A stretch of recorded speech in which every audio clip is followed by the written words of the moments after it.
എന്നാണ് എന്റെ ചോദ്യം. നമ്മളുടെ രാജ്യത്തിൽ കേരളത്തിൽ കാണിക്കുന്ന ഈ ട്രാൻസ്പെറൻസി പ്രധാനമന്ത്രിയും കാണിക്കുന്നതാണ് എന്റെ അഭ്യർത്ഥന. അദ്ദേഹം വന്നിട്ട് വെറുതെ ഈ താലി ബജാവോ ദിയാ ജലാവോ എന്ന് പറഞ്ഞാൽ പോരാ. ഈ രാജ്യത്തിൽ എന്തൊക്കെയാണ് ചെയ്യുന്നത്, എന്തൊക്കെയാണ് നടക്കുന്നത്, സർക്കാരിന്റെ നടപടി എന്തൊക്കെയാണ്, സർക്കാർ എന്താണ് നാളെ ഈ രാജ്യത്തെ നന്നാക്കാൻ വേണ്ടി ചിന്തിക്കുന്നത്, ഇതൊക്കെ പറയാൻ നമ്മുടെ പ്രധാനമന്ത്രിക്ക് ആവണം. അതുകൊണ്ട് ഞാൻ കേരള മുഖ്യമന്ത്രി ചൂണ്ടിക്കാണിച്ചു ഇതൊരു ഉദാഹരണമാണ് ഇങ്ങനെ ചെയ്യണമെന്ന്.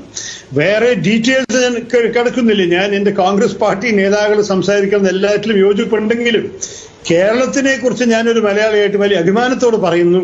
നമ്മൾക്ക് ചെയ്യുന്ന എല്ലാ പ്രവർത്തനവും ചൂണ്ടിക്കാണിക്കാൻ അഭിമാനത്തോട് ചൂണ്ടിക്കാണിക്കാൻ നടക്കുന്ന ഒരു സംസ്ഥാനമാണ്.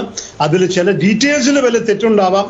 അത് എന്റെ സുഹൃത്തുക്കളും എന്റെ പാർട്ടി നേതാക്കളും കേരളത്തിൽ തന്നെ ചൂണ്ടിക്കാണിക്കും. അത് അവർ ജോലിയാണ്, അവർ ചെയ്യട്ടെ. പക്ഷെ മൊത്തത്തിൽ നോക്കുമ്പോൾ കേരളം ഒരു നല്ലൊരു ഉദാഹരണമാണ്.